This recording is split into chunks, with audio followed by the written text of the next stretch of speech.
og velkommen til morgensamling, som vi har valgt at livestreame, i stedet for at gøre det nede i idrætssalen, som vi gjorde sidste gang. Vi vil starte med at sige mange gange tak til bandet dernede, som spillede. Det består af Steffen, Andreas, Ketil og Janus, alle sammen fra 3.L.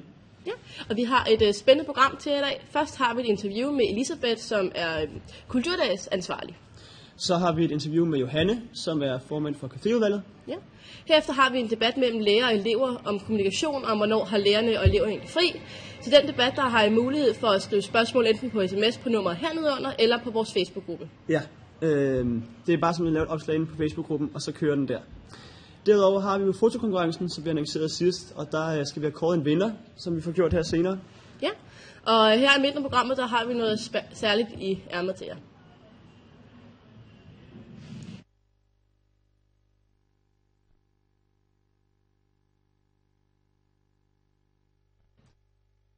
Vi så stille om til vores to dejlige interviewere, Amanda Lee og Alexander, som sidder med Elisabeth nede i studiet.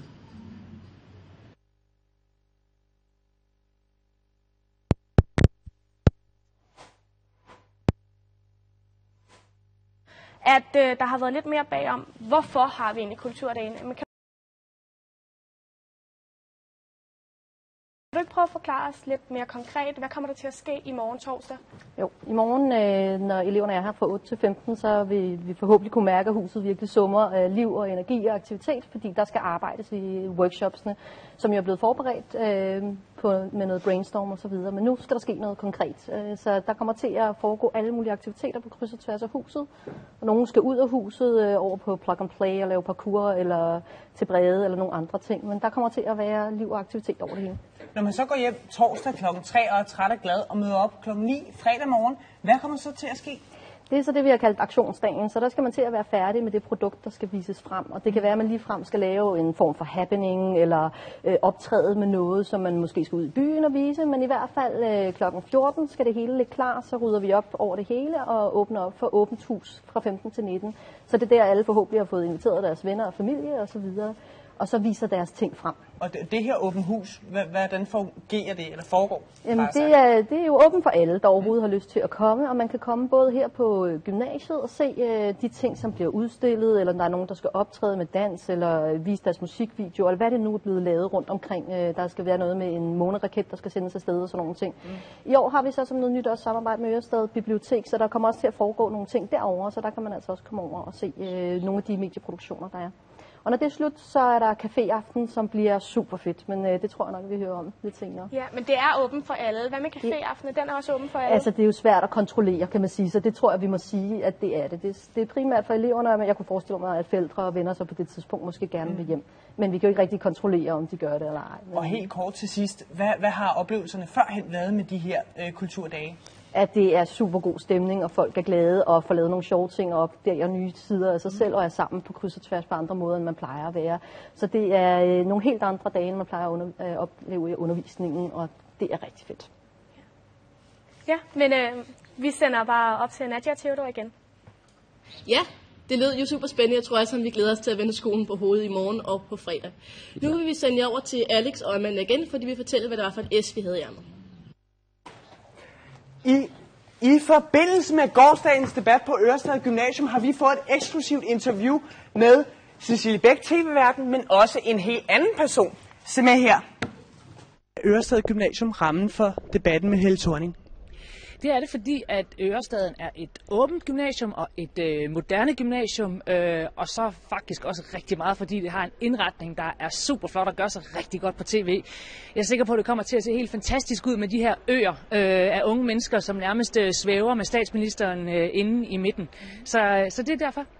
Jeg glæder mig til at se, hvad Helle Thorning-Schmidt hun vil gøre, når hun får spørgsmål fra rigtige unge, som handler om deres eget liv, og som også handler om deres følelser, fordi at det er sværere at komme med de her spin-doktor-konstruerede svar, når der sidder rigtige mennesker med rigtige følelser. Det er deres liv, det drejer sig om over for en. Så jeg er spændt på at se, hvad hun vil svare. Hvorfor har I valgt netop unge som målgruppe? Det har vi af flere årsager, men blandt andet fordi regeringen selv har sagt, at de vil satse meget på ungdommen, de vil satse på uddannelse, de vil gøre jeres generation til Danmarks dygtigste generation. Og det synes vi er en spændende tanke, men det vil vi også meget gerne have de unge til at holde dem op på. Og så er det jo altså også samtidig en situation, hvor ungdomsarbejdsløsheden, den skal vi 20 år tilbage for at finde en, der er lige så tårnhøj, som den er. Så der er også masser at bekymre sig om.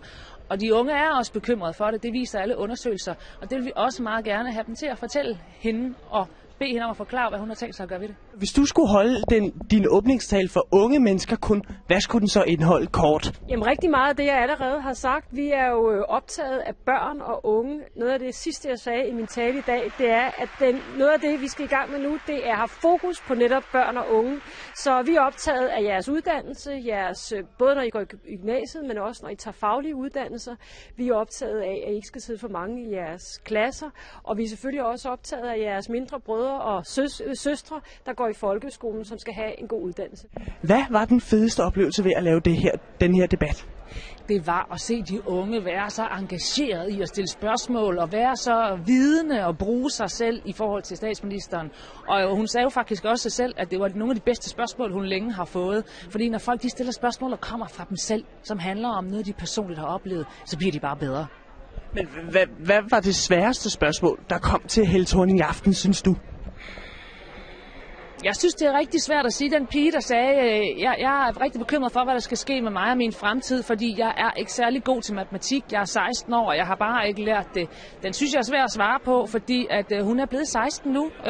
Så hvad skal man gøre for at rette op på det? Det vil jeg i hvert fald selv have svært ved at svare på. Giv et konkret råd til næste gang, vi unge skal stille spørgsmål. Har du nogle råd til os? Ja, det er altid godt at tage udgangspunkt i en konkret situation, i stedet for at stille sådan et meget abstrakt spørgsmål. Så stille spørgsmål, der handler om en helt konkret situation, for det er meget sværere for en politiker at svare på. Noget af det, politikere kan lide allerbedst, det er jo at tale abstrakt og tale i generelle vendinger. Og det får de mulighed for, hvis man stiller den slags spørgsmål. Så konkret som muligt, noget der er baseret på erfaringer, så bliver svarene bedst. Gik det som forventet til den her debat? Det var rigtig sjovt. Jeg synes, de stillede gode spørgsmål, de unge, og ja, jeg vil gerne gøre det igen, for jeg synes, det var rigtig sjovt, og de stillede relevante spørgsmål, som har noget med deres hverdag at gøre. Ja.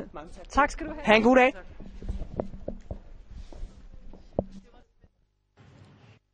Interview Helle Thorning-Schmidt, det er sjældent, men det er også spændende. 2 spørgsmål blev det til, og jeg håber, I kunne lide jeres, den her lille sammenkogning, som er lavet sent i går aftes. Vi skal videre. Så vi håber, at I kunne lide et lille interview, vi har. Hvis I undrede jer også over, hvorfor der var alt det her lysudstyr på skolen i går, så var det fordi, at hun var herude i går aftes. Nu skal vi så stille om til vores café-udvalgsformand Johanne, som vil snakke lidt om den her café, der kommer til at foregå på fredag. Jamen, vi sidder hernede i de grønne stole igen. Denne gang har vi så besøg af Johanne fra 3. I. Og vi vil gerne høre lidt omkring, hvad der egentlig skal ske fredag aften. Vi hørte Elisabeth nævne lidt om det før. Men har du nogle spørgsmål? Ja, altså, hvad er det for en café, der kommer til at forløbe fredag aften? Jamen altså, det kommer ikke til at være en helt normal café, fordi at vi har ikke fået en alkoholbevilling, så det kommer til at være noget hygge og nogle sociale arrangementer. Det finder vi ud af her de 2 dage, torsdag og fredag, hvad vi helt præcis skal lave. Men altså, det har jo stadig det her fremtidstema. Har I idéer til, hvordan det skal være? Og ikke rigtig endnu. Jo, selvfølgelig har man altid en forestilling om, hvordan en fremtidscafé skal være, men jeg tror, det er noget, vi finder ud af her torsdag og fredag. Nu hvor du siger, at der er kommet nogle regler og restriktioner på det område, hvordan kan vi alligevel som Ørestadselever få en fed café? Det gælder bare om, at der kommer så mange som muligt, og folk gider være med til de ting, vi laver. Hvad med andre år? Hvad har I oplevet med de her caféer til kulturdagene? Der har vi faktisk ikke rigtig stået for dem. Til kulturdagen, der har vi ikke rigtig været med. Der har vi været som alle andre. Hvorfor har I egentlig så ikke været med? Det må du spørge ledelsen om, det ved jeg ikke. Men i år synes det var en god idé, at vi var et hold for os selv. Var der nogen bestemt grund til, det netop blev i år? Har du nogen begrundelse for det? Nej, bare sådan, ikke I lagde ikke nogen bestemt idé om? Nej. Det synes de bare var en god idé. Men vi så helt kort til sidst opsummerer lige tidspunktet fredag. Det er fra... Jamen, vi er der hele dagen, tror jeg. Altså fra folk, de kommer på Ørestad. Og så bliver det nok til kl. 21. Måske bliver det faktisk kun til kl. 19. Der har vi ikke rigtig fundet af endnu. Okay, fedt. Ja. Vi stiller op til Theo og Nadia. Bandet.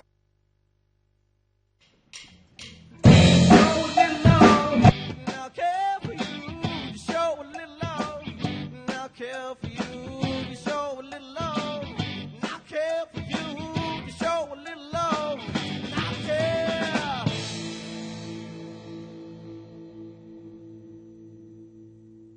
Og vi skal videre til næste lille indslag. Ja, jamen det er en lille smule anderledes. Vi vil gerne her i salen have et lille debatindslag. Sammen med jer derude. Ja, sammen med jer derude. Og I kan både stille spørgsmål på Facebook og på sms'en. Men vi står i hvert fald her med 2 lærere, og det er Morten og Liselotte. Ja, og man kan sige, at Ørestad Gymnasium er jo som sagt kendt for at være et IT-gymnasie, hvor at kommunikation og internettet og computeren er i fokus. Så der kan man jo stille nogle forskellige spørgsmål. Er det for eksempel okay at være på Facebook med sine lærere, eller kan vi forvente, at I svarer kl. 11 om aftenen på OEG-netmailen? Og Lotte, hvis du fik en Facebook-anmodning fra mig, vil du så acceptere den? Altså, nu holder jeg jo meget af dig, det gør jeg jo.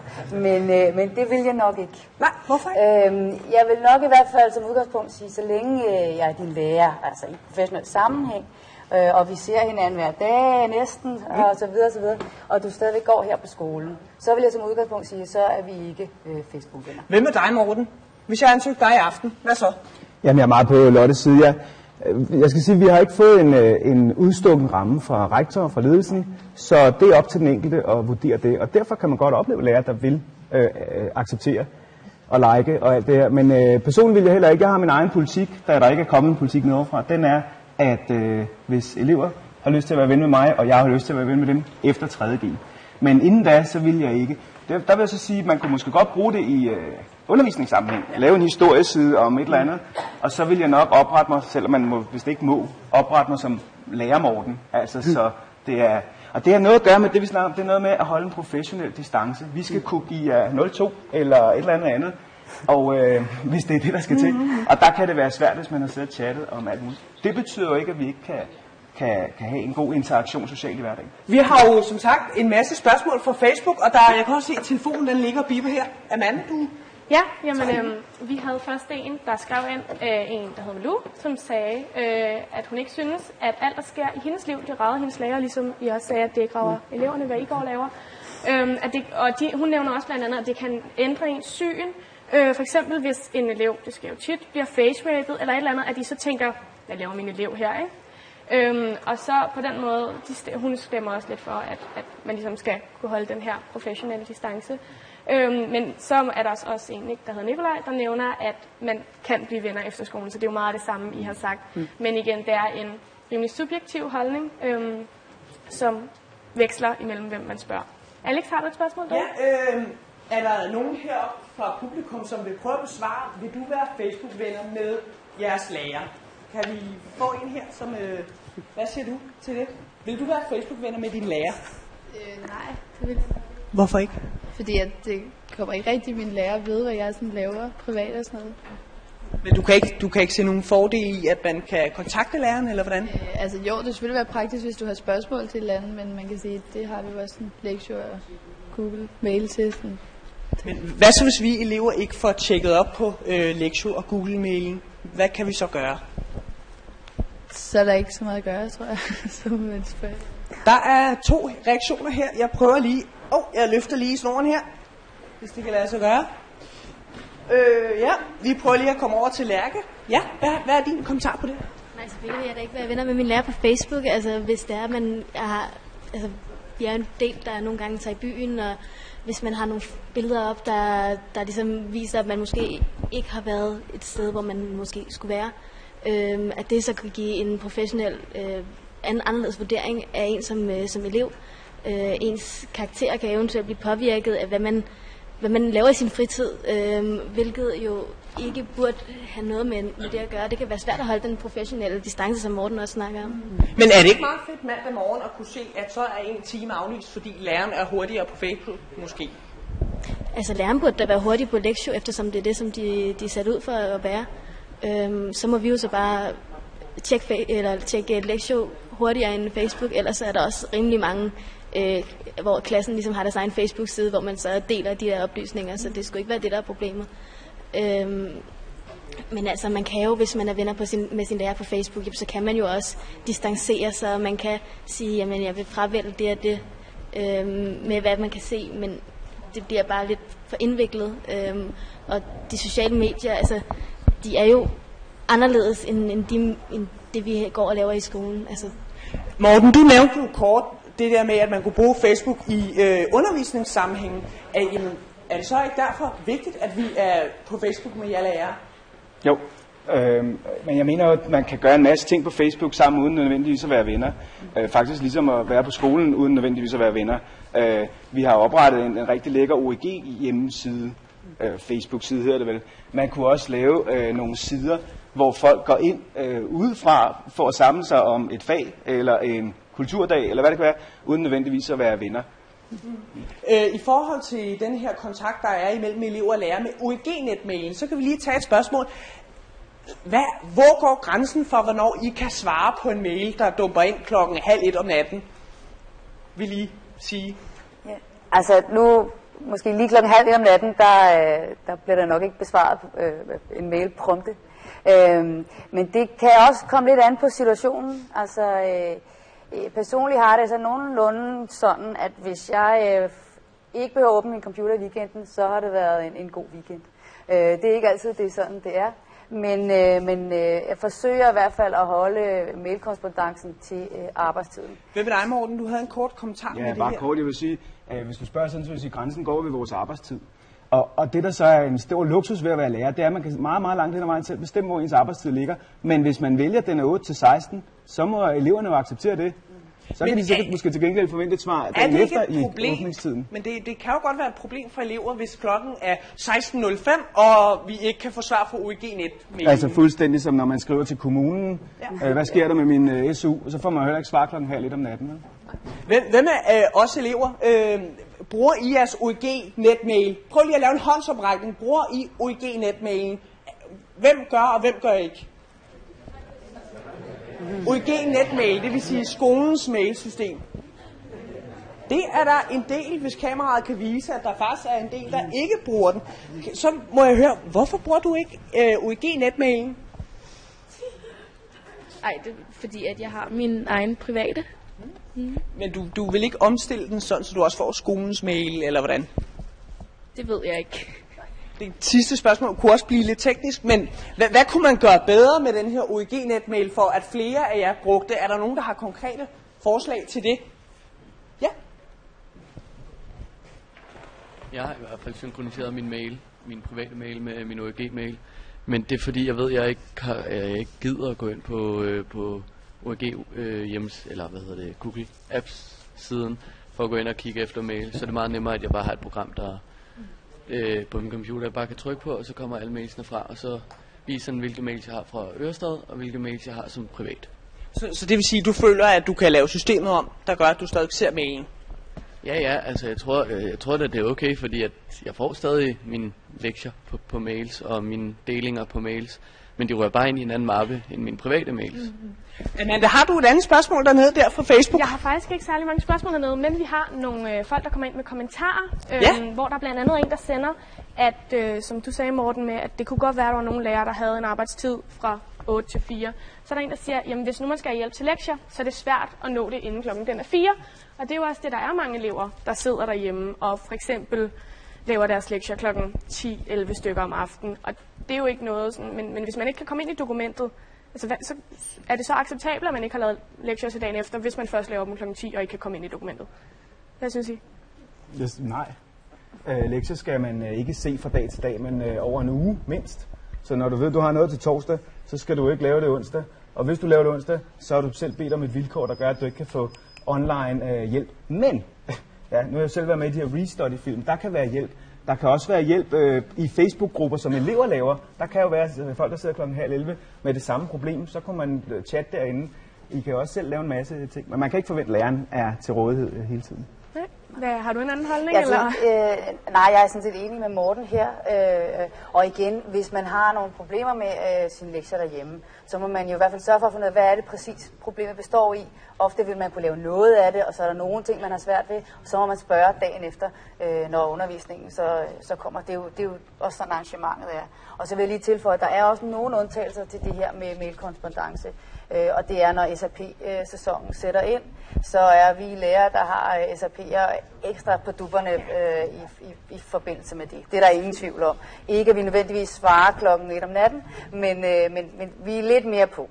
Det kan man godt forvente. Vi forsøger i hvert fald at tilstræbe og svare så hurtigt som muligt, for der ved vi, at eleverne de sidder i en anden situation. Ja, men vi skal slutte af nu, så mange tak skal I have. Og vi sender tilbage op til Ankersen. Ja, det var jo en super interessant debat, vi havde der. Ja. Vi vil nu sende jer tilbage igen til Alex og Amanda, fordi nu vil vi nemlig kåre vinderen af fotokonkurrencen.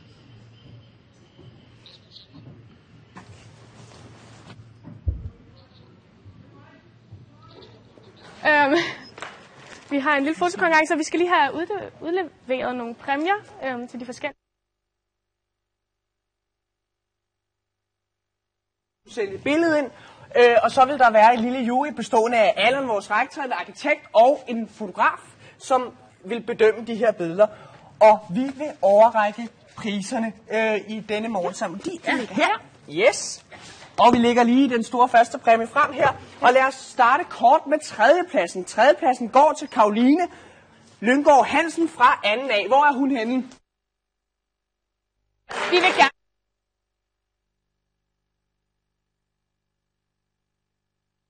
billetter efter programmet, så vil det være rigtig fint. Yes. Og en anden plads går til Sigrid Jensen fra 1. B. Vi står lige herovre. Og begrundelserne for, hvorfor jeres billeder er blevet 2. og 3. plads, dem kan I få lidt senere. Men nu, mine damer og herrer, skal vi til 1. pladsen. Og kan vi få en trommevivl? Trommevivl. Og 1. pladsen går til Kristin fra 1. B. Yeah! Kom du op her, kom du herop og få din præmie. Overrækt. Ja. Og begrundelsen for, hvorfor du har valgt billedet, har et rigtig godt motiv, der viser hverdagen på OEG. Også det stærkt bundet til huset. Det kunne ikke være taget på nogen anden skole. Ja. Og det her, det er simpelthen... Du får simpelthen en iPad. Værsgo. Og tillykke, du giver ham en ekstra hånd. Ja.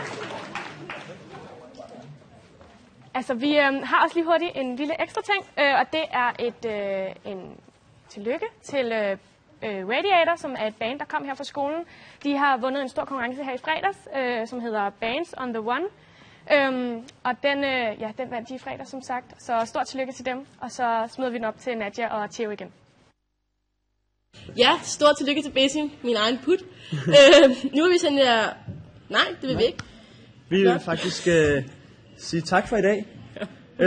Det har været hyggeligt at være med i dag. Og så vil vi lige slutte af med at minde om, at på søndag, så er der jo den her Røde Korsindsamling.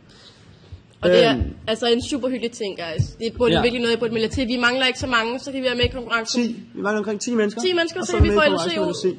Derudover så har Allan sagt, at han vil give en lille præmie til den elev, der samler mest ind, og så den klasse, der har flest deltagende. Ja. Så på søndag, ind og melde til på Facebook. Eventet spredt rundt omkring, ind og melde til. Tag jakken på, drik noget kakao, det er super, super hyggeligt. Udover det, så ja, tak for i dag. Det har været super hyggeligt. Vi vil slutte af med at stille ned til bandet igen, som vil spille en lille afslutningsdag. Fortsat god dag. Hej.